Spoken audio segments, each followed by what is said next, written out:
we'd given up on relaxing. No more sightseeing, we were focused on this mystery of the faux Man of Steel. John was eager to get to the bottom of this quagmire of narcissism and machismo. I was more worried that with all of that ego, there'd be no trace of the blue Boy Scout we were looking for. One way or another, we were on the case.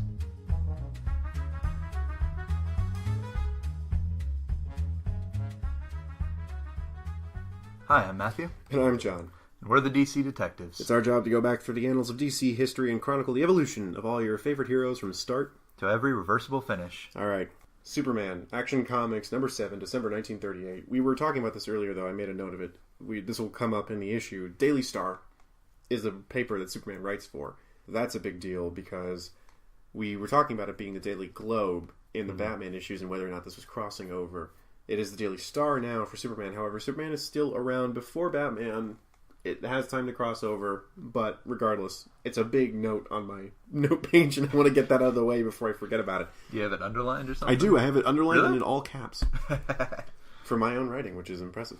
So we open up with Clark being bullied in the Daily Star offices, which is kind of a big deal because Clark is having that, like, hey, you got something on your tie thing happening to him, and this guy Curly is just being a dick to Clark in a very mean way. And that's it. That's like 4 panels of Clark being bullied. It's unfortunate. Yeah, it's reinforcing the idea that Clark Kent is a nobody. Although, I'm going to make the argument as we get further in throughout these 6 issues. Not only is he kind of, not just like a wuss, but genuinely a bad guy. Yeah, he's not looked well upon by everyone else in the office, because no one actually goes to stop it. Well, that's true. They say you shouldn't. They say yes. You shouldn't, but no one actually goes to reinforce that he shouldn't. So really, at the end of the day, it's not going well for Clark. In Lois's defense, she does sort of condemn it, but nothing more than that. Nothing more than saying you're an asshole, Curly. Yeah. Regardless, Superman goes to his editor. His editor says, hey, there's a new circus in town. Go report on the circus. It'll get your mind off of things, etc., etc. So Clark goes to the circus. He goes to the owner's cart. And he overhears an argument inside wherein a guy has been loaning money to the owner and kind of wants to buy the owner out of the circus because it's not been getting a lot of business. So he's not having any of it. He says, hey, get out. I can turn my circus around. I don't need your help. I don't need nobody. And the guy leaves. And Clark goes in. Strong independent circus owner? Yeah, I'm a strong independent circus owner. And Clark goes in and says, hey, I'm a reporter. Would you like to make a statement for your circus? Maybe get some business? And the guy goes, sure, I've got like several hundred attendants ready to handle such a big crowd. And we were talking about this earlier where that's a lot of attendance that you could probably be spending money on other things. Granted, this is in the middle of the tail end of the Great Depression, so presumably labor is relatively cheap, especially for being an usher, but man. Still, you're running a circus, several hundred attendants is still several hundred people that you're paying per day to do things. And that's impressive. And, of course, there aren't people there that night for those several hundred attendants to deal with. Clark is in the audience and about 3 or 4 Actually, we don't people. even see any of the attendants. There's at least someone else. Okay. There's at least one other person if one of those people is Clark in the audience. So there's at least 5 people in that audience, which is sad because even the clown is like really depressed about that. He's like, how am I supposed to be all happy and clown if there's no one in the audience for me to work off of? And you're just like, that sucks, bro. So Clark goes home, changes into his Superman garb where he's got yellow boots. That's different. Yellow boots for Clark is not okay. But regardless, Clark goes back to the circus afterwards and says, hey, look, I'm, here to help you drum up business for your circus. And the guy says, bullshit. You're freaking crazy. Get out of my cart. Pulls a gun on him. Shoots at Clark. Clark, of course, is unharmed. Crushes the gun. And then proceeds to go display feats of strength to prove that he is Superman. And it's worth noting, Superman is initially mistaken for a burglar in this, which is a very flamboyantly dressed burglar, might I add. A very flamboyantly dressed burglar who, just last issue, was merchandised to the 7 Sons. Gasoline cars.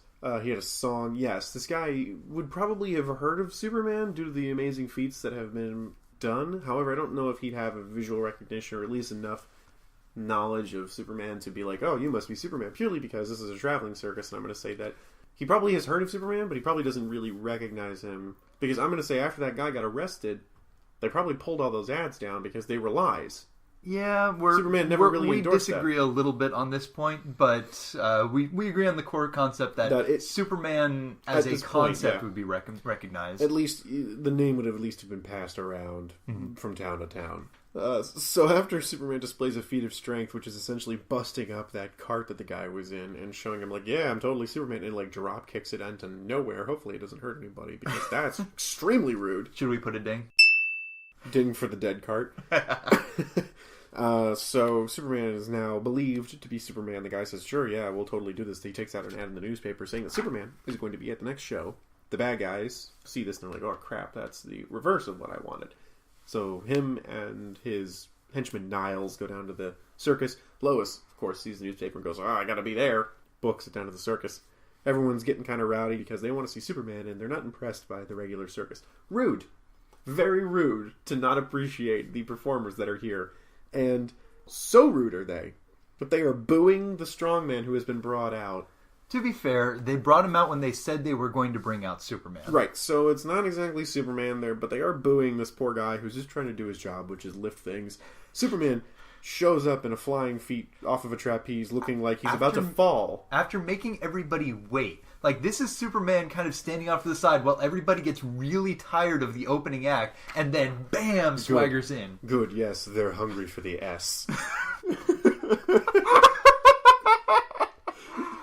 Oh. Give me a minute here. But it's worth noting. No, you're not getting away from that for a while. No, I can sequester it. I can quarantine it. S is the mind killer. I will allow the joke to pass through me, and where it has been, nothing will remain. Only I. Okay. We're adults. No. According to certain states, we are. States of mind or legal states. Fair enough. But it's worth noting we traditionally think these days of Batman as being the master of the dramatic entrance, the flare, the lightning behind, coming in with the cape drawn over his mouth. But here Superman has the swagger to make people wait, and just at the moment where they're about to be angry, bam! Yeah, what a jerk. So Superman proceeds to do a bunch of really awesome feats like juggle the strongman and also pick up an elephant, in which Matt made the point of saying that even with his ability to lift up an elephant one-handed from below, he's probably hurting the elephant due to the amount of force that's being exerted into that single location, which, that's unfortunate, poor elephant. But it also doesn't matter because there's a drunk guy in the audience who's talking about pink elephants again, because we keep having this recurring theme that people can't believe their eyes when they're seeing Superman. So Lois and the bad guys are done after the circus is over. The bad guys go back to plot and plan, and the main bad guy says, hey, Niles, go back to the circus, wreck it. So the bad guys are going to do some sabotage, while Lois is trying to get into Superman's dressing room in a very, very inappropriate thing. She's, of course, rejected from getting into his dressing room, because that's what you do, is you don't let strangers into people's dressing rooms for privacy's sake. Lois says, that's bullcrap. I'm going to sneak in, and I'm going to wait for him in his dressing room when he shows up for work the next day. Super stalker, not okay. So she crawls into the tent, like she used to when she was a little kid, as she says, and sees a prowler. In this panel that you pointed out, looks a lot like Garfield without Garfield. She is occupying a third of the panel, maybe half. The other half is just completely empty, except for her word bubble. And the caption specifically says that she sees a prowler. So but there's she's nothing just on this yelling panel at him. but her and a green background. The prowler she sees is Niles, and Niles sees her, grabs her while he's doing his sabotage, and Cracks, the dog that looks like a goat, sees him. Cracks, such a dumb name. Crax. If I get a dog, I'm gonna name him Cracks. Like, it's like a Conan the Barbarian or He-Man name, and it's so goofy. Niles, like a bad guy, kicks Cracks because Cracks is barking at him, and then takes Lois, who has fainted, brings her back to his boss. His boss is like, you dummy, now what are we going to do with her? So, they hold on to Lois while they go back to the circus the next day to see the show, and the lion gets loose at the show. Of course, Superman deals handily with the lion, puts him back in his cage. He saves a woman whose trapeze lines have been cut, and he also saves the big top tent from toppling over. because Niles had sawed part of it to collapse. I like how thorough Niles was as a saboteur. He did like 3 things. Yeah. He didn't just do one thing very badly or very terribly. He did like 3 awful things. And he timed them perfectly. Yeah. All of this happens within panels of each other. It's not like midday one happens and 3 hours later another. He is the ultimate cat burglar. He planted a lot of anarchy in a very short amount of time. So if that lion had still been going around, that woman had fallen off a trapeze, and the Big Top 10 had collapsed, there would be a lot of chaos happening. Yep. Superman stops that. Thankfully, Krax is okay right now, because Krax notices Niles and starts barking at him. Superman knows that, of course, dogs know evil. And goes to save Krax from the bad man and gets Niles and says, "Hey, what do you know about this? What's going on? Is this your fault?" Throws Niles into the air and then catches him again. In a very like, "Hey, don't you want to be scared?" Chucks him in the air with super strength and then grabs him again. We argued a little bit about whether or not he should die from that. I think he should, but you seem to think that Superman has the ability to catch people and slow their descent. He is depicted so many times as catching things falling at a high velocity without them having difficulty or any kind of destruction. I have to imagine there's something there. Either he is timing it perfectly with like rolling with the impact or something. Maybe he just has some degree of antimatter control. Maybe he's got tactile telekinesis that Superboy has later on? I think so. I think you're right. Regardless, Niles gives up everything. Tells Superman where to find his boss and to find Lois. Superman races off to find them. The guy notices Superman jumps through the window, shoots him several times. The bullets bounce right off. He faints, like most men do when encountered with a real man. And that is a running motif, and it gets back into that weirdness of every enemy of Superman gets humiliated. Right. Lois tries to thank him for saving her life, but Superman just says, "Some other time," and bounces out, just jumps out the window. Doesn't want to hear anything about Lois. Superman's back at work the next day as Clark Kent. Curly starts to mess with him. Superman thinks, "This is alright, Curly. Your number's up." And while Curly is distracted, Superman hides in a room and just pulls all of Curly's clothes off in one fell swoop like a magician, and Curly is in his underwear in front of everybody. Like a bad dream. So, Action Comics number 8, January 1939. Happy New Year. Clark Kent, is at a hearing for a young man who seems to be being sentenced as a juvenile by the court of law. His mother is there pleading for him, saying that he's a product of his environment. It's a very bad neighborhood that they live in. He has very few opportunities, and he's just doing what he can to survive. Clark agrees with her, but he knows the justice system is not going to listen to her pleas. But, however, with his acute hearing, first mention that Superman has better than average hearing, he hears the young man's friends arguing about what they're going to do to the guy that they think set their friend up. And so he's going to tail them to find this guy who made this poor young man turn to a life of crime. He jumps, finds them as Superman, and watches these young men who are drawn very decidedly like adult men. Yes. When they are not ripped. When they are not drawn next to adults, they look like adults, but then when they're drawn next to adults, they look like wiry, weedy children. It's very strange. They're just buff They look like longshoremen. Yeah, they do. They look like sailors or longshoremen. Very, very true. So they're threatening their boss Gimpy by saying like, "Hey, why didn't you buy a lawyer for him? Why didn't you give us the money so that we can get a lawyer for him? We're going to, beat you up." He says, "Hey, I'll give you the money. Here are 3 jobs to do. You do the jobs, you'll have the money for your friend." They go on their way. Gimpy, though, tries to call the cops to set them up, get them arrested. Superman shows up, crushes the phone, and just beats the bejesus out of Gimpy and then throws him into a tar vat that Gimpy just has in his room. So you think it's pine tar? Well, it's the only thing I can think of, because if it's asphalt, then it's actually like 100 degrees centigrade or boiling, maybe 100 degrees Fahrenheit. I one way or another, really damn warm. Boiling and letting off noxious fumes into what appears to be Gimpy's basement lair. Yeah, it's an enclosed area. Whereas if it's pine tar, that is apparently what was mostly used with tarring and feathering. So I assume it's something like that. But well, I don't know why he's got it to begin with, but regardless. I don't know. He's got a thing. And everybody's got something to fence. Right. So he's got tar. And Superman throws him in the tar thing, goes to find the boys, and proceeds to just remove the boys from police custody as they're about to be arrested. Because Superman knows better than the cops, doesn't he? We will see that all through the next 6 issues, is cops are well-meaning but don't actually know what to do. Right. So because a real man acts. Right. Superman's collecting all of his young men friends and gets them all into a location and says, "Guys, you should really not be doing this. Don't you hate doing crime?" And some of them are like, "Yeah, I get a little scared. I don't like the cops, being bad guys." And one of them goes, "Yeah, this isn't our fault. It's Gimpy's fault. We should go get Gimpy. He set us up." So they're about to go get Gimpy, but Gimpy's about to get them because he's hiding somewhere with a gun, with a rifle. With a rifle, like a real gun, not just like a pistol. He's got a rifle. He's about to shoot at these boys. Superman hears the shot, races and catches the bullet, stops one of the boys from getting shot, then throws Gimpy like a football some distance away into a river. And I'm thinking Gimpy's dead just from hitting solid water. You know, just the solid water surface that high, because he looks like he's flying over trees and over buildings a distance. And I'm like, you know what? Any man being thrown that hard and that high, hitting the surface of water, is either very injured or very dead. Like, he is presumably not hitting, like, straight up and down. He's not purely vertical, so presumably there's not all of that impact concentrated in one area. But he's coming in neck first, and he has gone far enough to do the Team Rocket sparkle. Yes, he has, and we never see Gimpy again. I'm going to say Gimpy's dead. Superman proceeds to scare the boys straight by just jumping with them again, like he is wont to do and scare people. He's jumping on stuff, and the boys actually aren't too perturbed by this. They actually think it's kind of cool. It's like Drop Zone. Right. He respects their guts, and then here's a small newsy boy shouting that a cyclone has destroyed an area and left hundreds homeless. Superman hears this, goes to the newspaper, purchases one, presumably as Superman, and comes back and says, "Hey guys, I've got an idea. Tell everybody who lives in the slum that you live in to leave their homes, grab what they can, and to stand outside of them."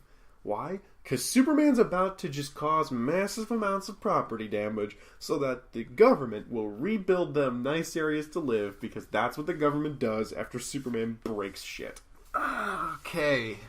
So, for the record, like, this is straight up, he is clearing, not quite down to foundation, but he's definitely... He's flattening neighborhoods. Exactly that. And artillery couldn't do better. Well, actually, artillery would they bring in worse. like the military air detachment. They bring in the National Guard. They are trying to stop him, and he's allowing them to hit around him because it would help clear the buildings more quickly. Which is not how that works. Just ask the Nazis at Stalingrad. Yes. So he does a lot of property damage for a quote-unquote good reason. So good of a reason that the police chief says, "Hey, tell your readers we're going to spare no expense trying to get this guy. But I think he's A-okay in my book." And I'm like, you don't tell that to a reporter. Because Clark is the guy getting this story later from the police chief. And I'm like, you don't tell a reporter that. You don't tell anyone that. You tell your wife that, maybe, but you don't tell anyone that. So that's the end of the issue. That's the end of the issue. They rebuild, and they do have they have high-rise apartments built, and they do look nice. Yeah. Go through this, and then I've got a thing. Hey, kids, you want to see stuff really well? Just stare at stuff for a while. If you want supervision, and you don't want to hire a babysitter or an adult, it's 2 steps, guys. Really easy. This is how you get Superman telescopic vision. First, glance at a distant object. Second, glance at a close object. Repeat procedure. Or if you're like me, buy new glasses. Buy new glasses, or get a babysitter. That works too. Then you'll have supervision. I have to admit, you're on a bit of a roll today. Just a bit. That one's not even mine. Sorry. That's an old cartoon joke. Anyway, continue. You wanted to... So, initially when I read this, I thought it was the stupidest thing ever. Because, I mean, I'm going to use the modern comparison. He is himself a walking Katrina in the hope that FEMA will build a better New Orleans. Yeah. That is what happens here. Hopefully, we have the money to do that in the 30s. So, initially I thought it was the stupidest thing ever. But this is only casual Wikipedia research. It's worth noting, so please do take it with a grain of salt. But from what I'm reading, it sounds as though this is actually a little closer to a correct course of action, because apparently that period of housing projects that were initiated as part of the New Deal were actually pretty solid. I think I remember learning things about Henry Wright back in the day. His architecture for specifically low-cost housing was actually pretty good. And if I'm remembering this right, a bunch of rich people said, "Oh, you know what? You made those for low-income housing, but we like it. So it's ours now. We're buying it." But apparently, one of the key issues that the housing projects had at that point was they weren't able to acquire the land to build new housing developments. So it seems as though by actually knocking it down, I mean, he's made a bunch of people homeless for a goodly while. Yeah. But maybe it might actually work. We don't know. But it's a noble thing for the right reasons, and God bless him for trying. But come on, man, That's a lot to do. And there's a particular line. Let me see if I can find it. Summoned by fleeing, terrorized slum inhabitants, fire trucks and police patrols swerve into the destructive zone. Whatever he might think he's doing, he is scaring the shit out of people. Oh, yeah. Clark Kent is the worst. Yes. He is effectively a very, very bad man currently. Yeah. Whatever his motives are, he's really bad at communication. Right. And other people have emotional pain as a result. Right. So, at this point right now, it is Action Comics number 9, February 1939. Superman is again going to be plagued by the police. But in this time, it's Clark Kent's in the police chief's office, and he's listening to an address by the police chief that he's hired this guy, Captain Riley, a cop with a 100% record of just collars. This guy is just like the best, apparently. And it's hilarious. He's gonna come in and he's gonna get Superman. Clark is like, okay, sure. This guy thinks that Clark is calling him out. And he says, hey, guess what, Buster? I'm gonna catch Superman in 2 days. You just watch. Superman goes back to the Daily Star where some of the other reporters are talking about how Clark just kind of folded under pressure because Captain Riley got in his face. And as Clark is supposed to do, he kind of acts very meek when he gets confronted by people. Lois says that she despises him, which is just very mean. And a reminder, we have recorded a discussion with Arden Lee, who is a relationship person who can tell us more about relationships than we would have from both perspectives. She's got some very interesting insight.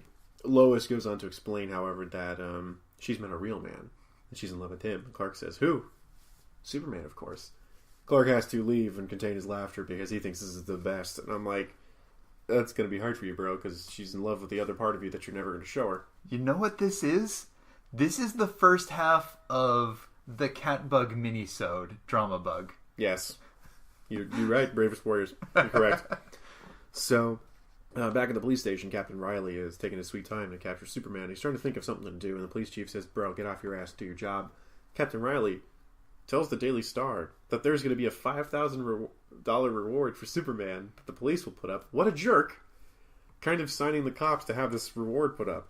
Who pays for it? I don't know who pays for this. I don't know who's going to bring the money. The police chief is obviously very pissed off about this. And Riley says, hey man, I don't work unless I see a huge bounty on somebody. What an asshole. There's dubious ethicality about Captain Riley and everything he does. Well, that as well. But cops being able to claim bounties, there are apparently rules. It's a really nebulous gray area. But one way or another, this guy's a dick. Yeah, this guy's a dick. However, another private detective, Mortimer Snoop. What a jerk. Snoop and Riley are going to be a comedy routine, but I can't figure out which one. Are they Three Stooges? Laurel and Hardy? I can't Probably closer to place Laurel and Hardy. Fat guy and tiny guy.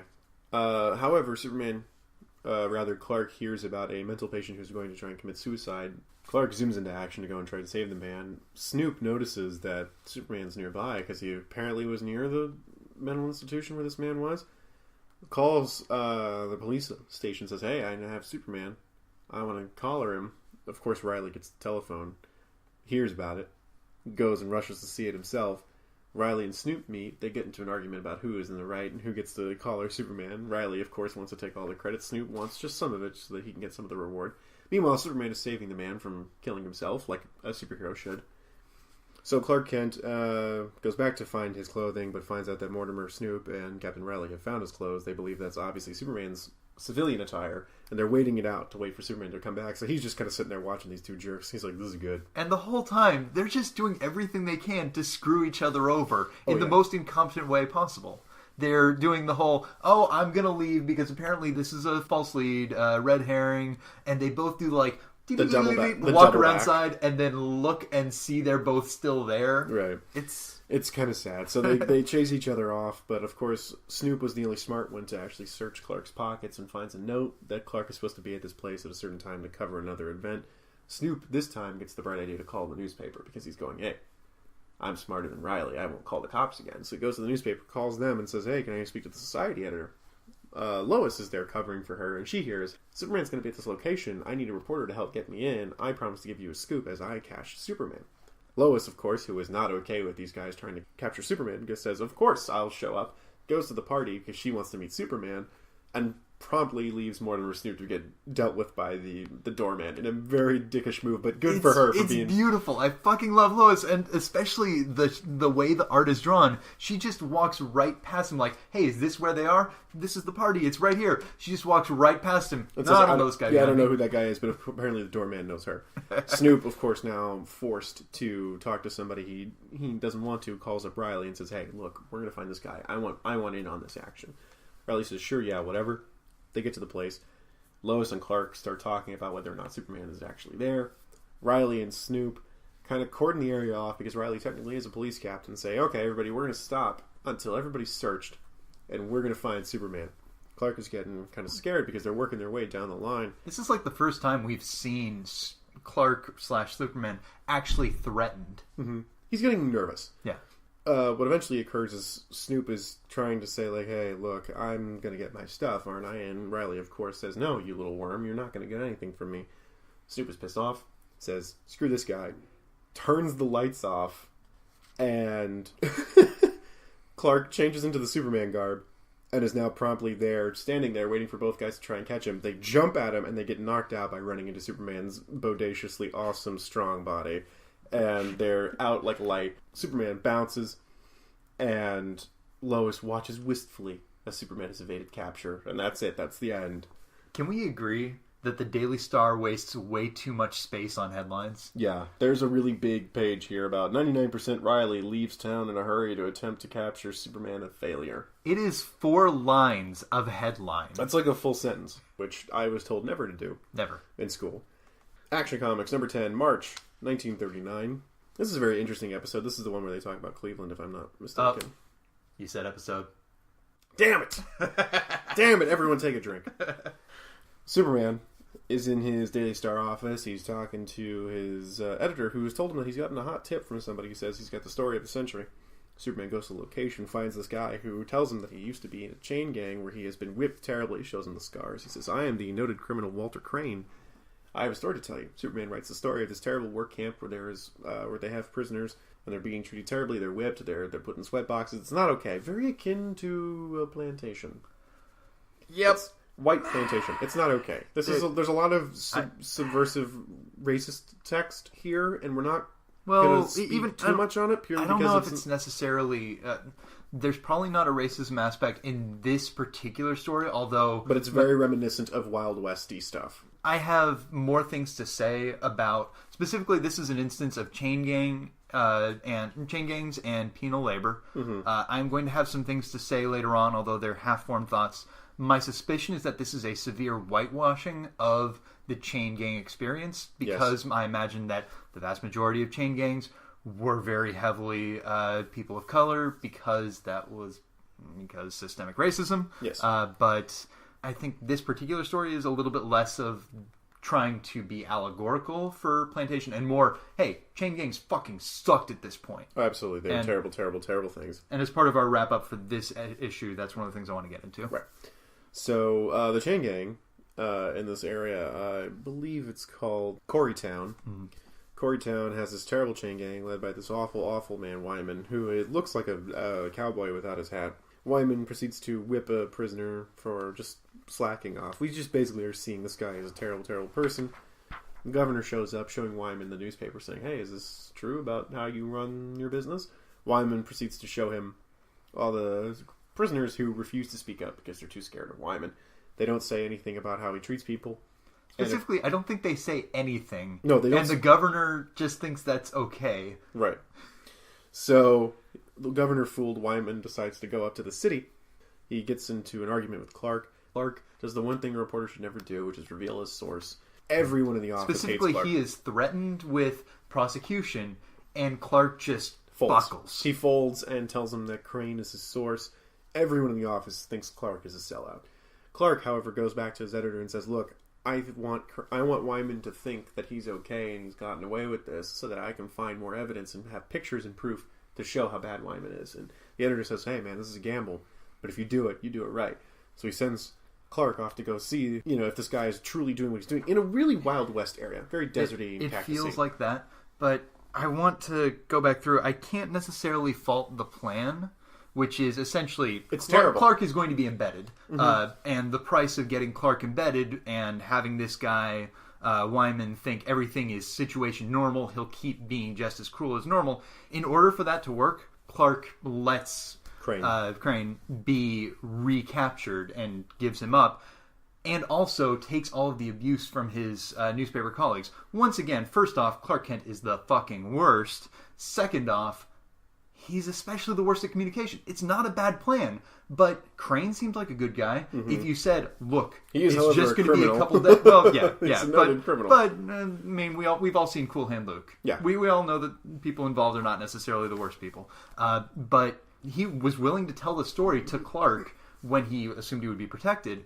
He seems like the kind of guy who'd be like, hey, if you promise to break this story as soon as possible, I'll take a bullet and be recaptured. All of the newspaper colleagues that Clark had, if he's like, hey, here's the deal, I worked this out with Crane, and we're going to do this, they'd be like, okay. But he doesn't do that. Instead, he keeps the cards so close to his chest, the only person he tells is his editor. Clark Kent is awful at communication, and as a result is selling people up the river and getting people to hate him for doing awful things, when in reality, all he needed to do was say, hey guys, I'm doing this, work with me, I believe in us as a team. Same deal earlier with the flattening the whole slums. Hey, don't be scared, I'm going to knock this down, everybody get out first. Right. Clark Kent is the worst, partly because he's so bad at communication. Right. Superman plays dress up again, dresses up like a normal civilian now because it's no longer Clark Kent. And he purposely crashes into Wyman's car to get into a tussle with Wyman so that he gets thrown into jail in Coreytown. Can we bring back the term flivver? Yeah, we can. Also, Tin Lizzy. Oh yeah. Those are some good car jargons. I like it. So we're gonna bring that back. Clark crashes his flivver into Wyman's Tin Lizzy. That's gross sounding. He gets sent to Coreytown and effectively just makes them all really frustrated that none of the tortures are bothering him because he's Superman and nothing gets on his nerves because he's too strong or too durable for any of this nonsense.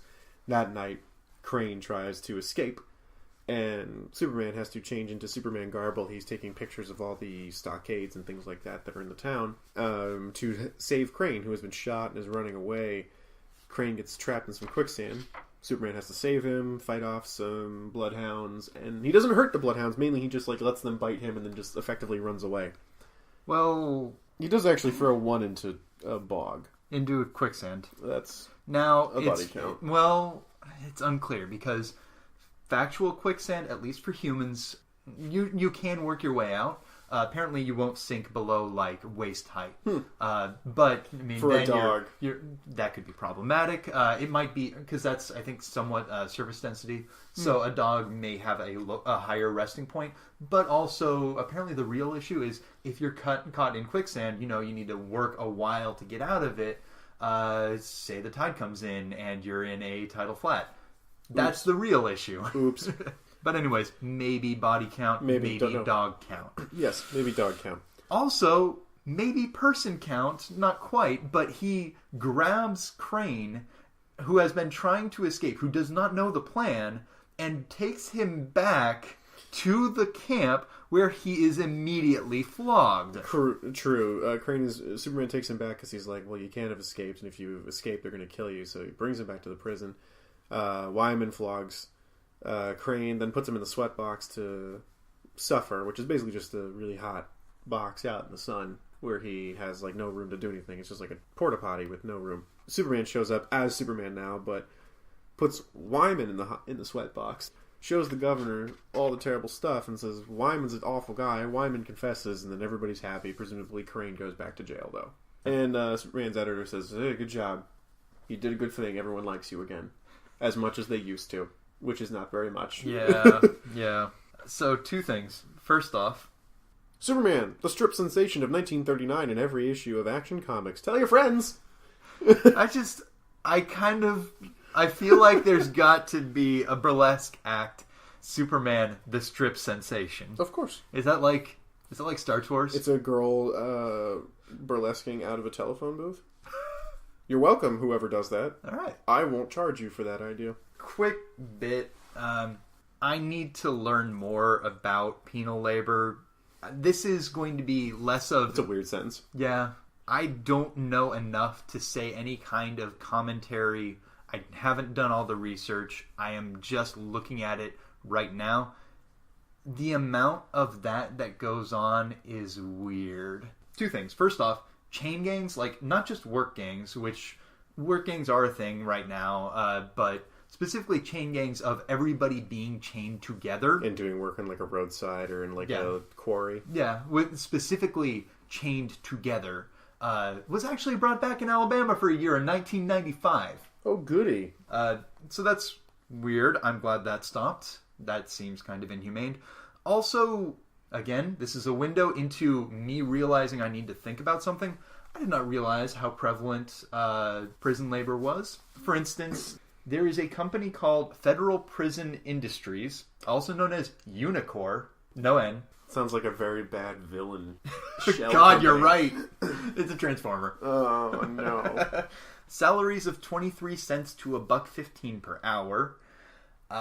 And I did not realize that every single prisoner, everybody who is physically able and is not a security risk, is required to work. I did not realize that was compulsory. I also did not realize that the salary was that low. I also did not realize that as a general rule, every federal department, except for the Department of Defense and the CIA, is required to go to FPI and Unicor for things that they could buy before going to other companies. So, to some degree at least, say the Department of Education, probably, I'm assuming, we have to buy from them first unless we can show a really good reason not to. I need to do more research, but this weirds me the fuck out. Yeah, that's kind of an interesting forced purchase situation. Yeah, they call it the mandatory source clause.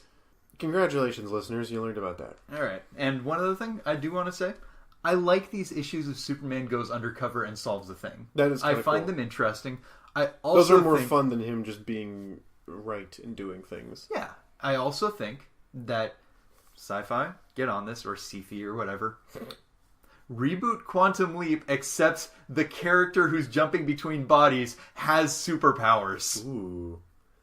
Because that's what this is. Ooh. He dresses up as a coal miner with superpowers. That's interesting. That would be cool. I'd watch that. Yeah. That'd be neat. Yeah, once again, you're welcome. Well, not Quantum Leap, but Action Comics number 11, April 1939. Clark is at the scene of a apparent suicide at a stockbroker company, which is Meek and Bronson. The man has killed himself over some shoddy stocks that they hear about. And one of the men in the vicinity says, like, oh, it's your fault he killed himself. You sold him bogus stock. And Clark begins to talk to the man, find out that the stock is pretty much worthless. He begins to investigate later that night as Superman breaks into the offices, reads everything about this, comes up with a plan to buy all the stock from the people who currently own it. Spends a lot of money buying up all the stock. Clark apparently has a lot of cash. The first person he talks with costs him $5,000, and he goes and talks with people for 6 hours. Yeah, he's got a reporter's salary that's pretty good right now.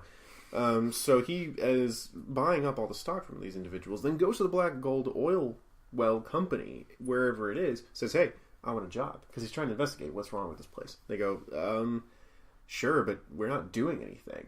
He finds out that Meek and Bronson have essentially told him not to work. It was more profitable to sell the stock. Superman waits till night, knocks out a guard, poor guy. Doesn't hurt him, he just knocks him out. Mm-hmm.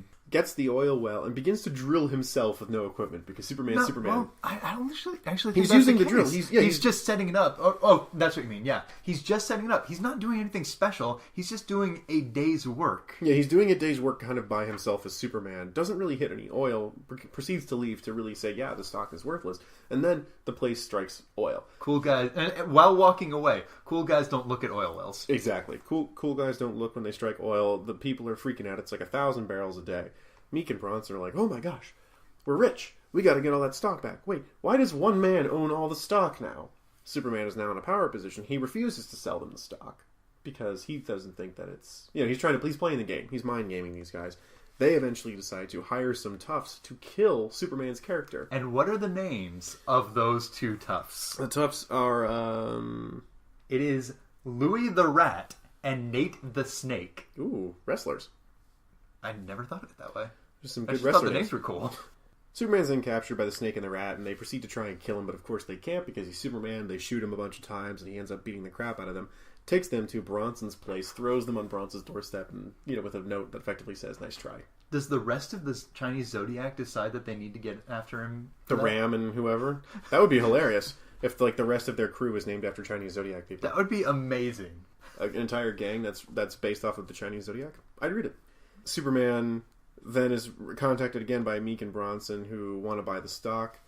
He tells them that he'll sell it to them for $1 million, which is probably enough money to make all the money back that he spent buying all this crap. They go, fine, whatever. We'll buy it for $1 million, even though the stock itself is probably now worth millions of dollars. They think he's a sucker. He changes back into Superman's outfit that night. He breaks into their homes, pulls them out of their beds, brings them to the oil well, and destroys the oil well in front of them. So that's pretty much the end. Superman basically says, here's your comeuppance. I'm going to break these oil wells, and you guys are going to get your just desserts, and you're going to watch as your fortunes crumble. Superman's made a tiny bit of money for himself, which is kind of interesting. But this is the issue that has Cleveland in it. At the Black Gold Oil Well Company, when they strike gold, they call long-distance operator, get me Meek and Bronson in Cleveland. Clark was there in Cleveland to report on them when he went to their offices to report on the suicide. Is Superman in Ohio? Because we've seen, the Brooklyn Bridge and a couple other situations. But apparently right now they're in Ohio.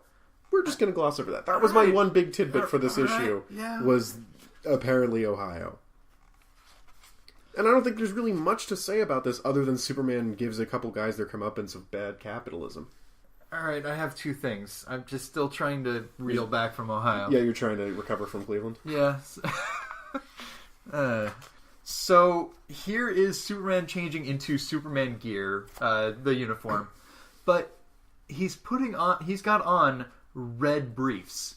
Does he have red underwear under his red underwear? Or is that the underwear he wears on the outside of his outfit? And he just has it's like a belly cut for singular pants. A pant leg each that he just kind of puts on, and then a shirt, maybe. Is it all just Velcroed together or strapped? I don't know. Yeah, maybe. I don't know. That's a good point. Okay, that was point one. The other thing is, I've talked, and I think you've agreed with, Clark Kent is the worst. Yes. So we're in agreement on that. Here is an example of how much worse he is than everything else. So to recap what happened this issue. Superman causes an environmental disaster and puts a bunch of oil workers out of a job by destroying the derrick to teach two bankers or stockbrokers a lesson. This is imperialist activism at its worst, tone-deaf activism. It's roughly akin, in my mind, to taking the Exxon Valdez, Bane-style breaking it over his knee, and then using the oil to write "Time for Change" at the Nazca lines.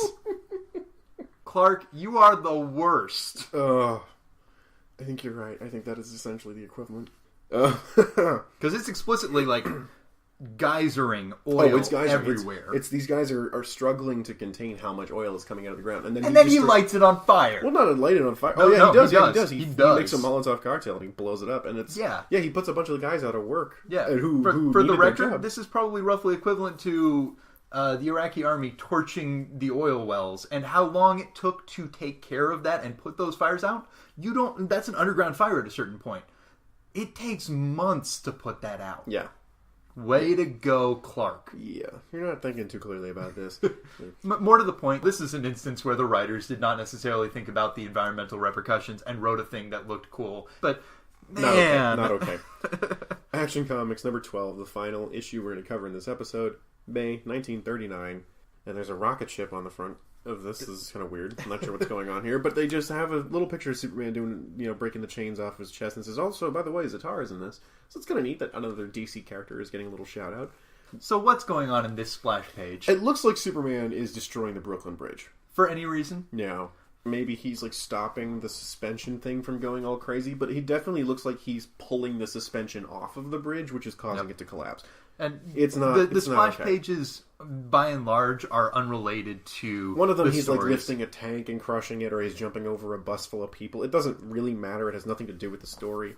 Unlike the Detective Comics covers that have Batman, which have something to do with the previous issue, right? So it's really strange right now. But regardless, Superman notices a hit skip victim, basically a hit and run victim, outside the Daily Star offices, this guy he knows, he calls up the mayor of the city and says, hey, are you doing anything about this terrible driving epidemic in the city? And the guy says, what am I supposed to do? Superman says, I know what you're supposed to do. You're supposed to let me handle it. Changes into Superman gear, goes to a radio station, busts his way in, pushes the radio announcer out of the way, and delivers a chilling announcement that he's about to do a war on terrible drivers in the city. From this moment on, I declare war on reckless drivers. Henceforth, homicidal drivers answer to me. Me underlined with an exclamation point. Then he busts out the wall like the Kool-Aid Man.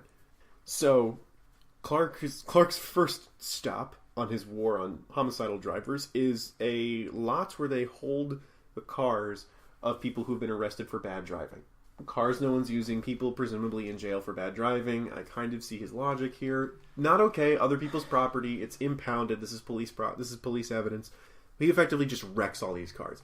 Then, he goes to a guy who sells second-hand cars that are, apparently, according to Clark, poor material. We don't know.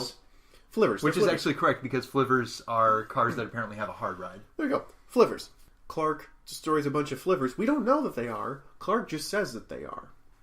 We have no evidence that they are. Clark is just assuming that these are flivvers, rips the crap out of them, and destroys this guy's used car lot. There goes this guy's livelihood.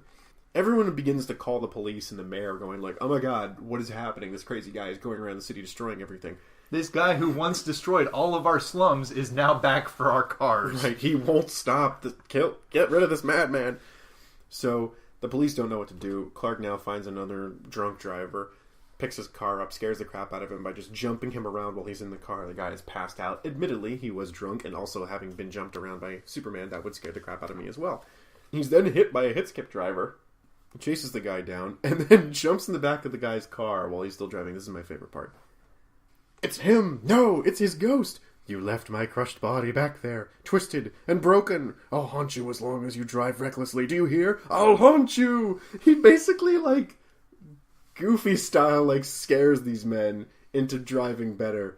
He doesn't even look like a ghost. Hey, we hit a really colorfully dressed man. This is his ghost. There's a lot happening right now. I'm gonna just park the car and stop.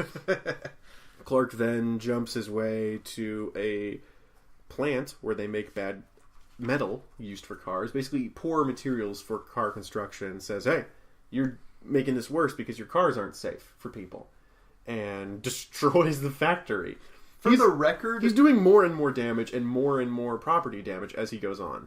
For the record, if memory serves, the final stage of capitalism, according to Marx, is the workers shall seize the means of production. Not destroy the means of production. Yeah, I feel like that's... Capitalism or communism? Final stage of capitalism or communism? Final stage of capitalism. Okay. Yeah. Because that's the point at which capitalism fades into ownership of the means of production by the workers, which eventually fades into not having any government because it itself is unnecessary. Got it. So, I believe that's the case. As this is happening, Superman races back to the radio station where they have remarkably rebuilt that wall in record time, I might say. There's a guy with a trowel and everything going, oh, good as new. Busts through the wall in another sight gag. Oh, yeah. And takes the radio announcer again away, lifts him up and says, just thought I'd drop in, folks, and remind you that I'm dead earnest. And then leaves. He chokes out the radio announcer and then holds him over his head. What did this announcer ever do? I don't know. They do a Family Guy style recurring gag of him busting through the door, someone fixing it, going, and then he busts back through it. Regardless, Superman then sees a reckless driver being pulled over by a cop. The reckless driver tries to bribe the cop. The cop sees Superman and proceeds to deck the reckless driver, going, how dare you bribe an officer of the law, because he's scared Superman will beat him up. And that's the end of that scene. Yeah, that's it. It cuts to a different thing. This is portrayed as a good thing, that Superman is encouraging violent police traffic stops. And then the next thing he does is he finds a curves ahead dangerous sign and proceeds to carve out an entire portion of a mountain so that the cars can drive straightly through. That is the most lawful, neutral thing he's done this entire issue. Yes. Is make safe passage for cars that harms no one. Can you just do that all the time? We don't have the tech to do this. Oh, Superman, oh, wonderful champion of the oppressed, can you build us a tunnel? Eventually, the mayor is just fed up and says, I'm through with this. Gets in his car, starts driving really fast. Superman finds him, pulls him out of his car, takes him to the morgue, where all the victims of vehicular homicides and vehicular accidents are, and just forces him to look at it. And the guy has a come to Jesus moment and says, "I'll never do this. I'll fix everything. I swear." Superman changes back into his Clark Kent clothes, drives back to work, starts getting berated by his editor because he wasn't around to take a Superman piece for all the nonsense that Superman had been doing all day. Goes outside, and a police officer is there writing him a ticket, and he says, "Gosh, it worked. That's what you're taking away. That you getting a ticket is not what I would call you winning your war against bad drivers. Also, that's all overshadowed to me because, hey, look, Batman." Even aside from that, what overshadows it for me, let's actually take a step back. First off, yes, we are ending right as the final chronologically. The final panel has the new thrilling adventure strip starts in the May issue of Detective Comics, and it has a big picture of the first outfit of Batman. Yes. Let's go back a bit. So you mentioned the car is going very fast, specifically 90 miles an hour, if you look at the speedometer. Correct. You're right, speedometer. And he grabs the guy and jumps out of the car. Where's that car going? I think we have to give him a ding. Going? That's a ding. That hurt somebody. Yeah. Somebody got hurt and killed by that. It's going 90 miles an hour in count. New York. That's a body or count. New York-ish. Or Cleveland. Or nothing against Cleveland. I just don't know anything about it. Other than the Rock and Roll Hall of Fame? Is there? But yeah, but presumably this is in a metropolitan city, and that car is just driving 90 miles an hour willy-nilly somewhere. He just killed someone. Yeah. Or a car accident occurred which put somebody in a hospital. Anywho, that's the last story we're going to cover this episode. I think that the takeaway from this is Clark Kent is just the worst. Especially at communication. That's a lot of communication and his mission statement. Yeah. Clark Kent is a guy who means really well, but refuses to tell people his plans for the sake of his own secret identity, as well as doesn't communicate his thought processes to people to ensure that his plan goes off without a hitch. Yeah. He winds up hurting a lot of people because of that. And it's also, that last issue, especially with the war against bad driving, that is the ultimate example of what I talked about last week, the power action fantasy of all you have to do is do something and be strong enough and everything will turn out better. That's the ultimate example of it for me. It's the don't think about the consequences, just go. Don't look back, just move forward. Yeah, and by doing so, everything will work out. Because no one else has the courage or conviction to do anything, and by doing something, you are guaranteed to make the world better. Because you are Action Man. Truly a man of tomorrow. Because he clearly doesn't think about what's happening today. He's always thinking about what's going to go on the next day as a result of his actions. Well done. Well done. It took a bit. We got there eventually, but he's the man. He is a man of tomorrow. Don't worry, it'll all be better tomorrow. I am fixing the future. The future I am creating is objectively better than what is currently happening today. It's a really good way of looking at that, and also really damning. Yes, it's an American idea, or how people perceive America as us doing stuff because we know better, as opposed to people who think about their actions and think about the global scale of what they're doing and how it would affect other people than just themselves. It is very much specifically he is a man of his tomorrow, not looking at he's a man of his own morals and his own code, thinking about what would be best if he did it. And what he's thinking is best clearly sometimes works, but may or may not be best. It is nebulous and moot, and it's weird. It's something we're not used to seeing is careless Clark. Oh, not even slightly. This is not the same character. No, which is interesting because this is effectively a year. Yep. A year into Superman. He is less like himself than Batman is a year into his own book. Heck, Batman, I think, solidifies reasonably well into a version of Batman by the 8 months mark, I want to say. Maybe you're right. Maybe a year. I feel like right about the time when you have Robin, because he's starting to get there by 9 months. Right. And then by the time Robin arrives is when it's clearly, here is a version of Batman. I feel like Superman is trying to be too many things. I don't know about that. I think he is so reduced. Like I talked last time about him being a man of a few verbs, but really big ones. I feel more it's like they're trying to write him doing too many things and trying to stand for too many things, that it's coming out mixed. The signals are being heard, but they're mixed. And we're not getting the full effect of what they want. Like, they're trying to make a truly American man or a righteous individual and a crusader, but all they're making is a guy who seems to be doing what he thinks is best, as opposed to objectively good things like stopping criminals. Yeah, I fully agree with that. Because even what he is doing, yes, he is stopping drunk drivers. He stopped a war. He plugged up a dam. He hurt these guys who were trying to, make a circus be very dangerous. These guys who would have probably killed someone on a football field. Like, he's stopping bad people, but on a scale of Batman, no.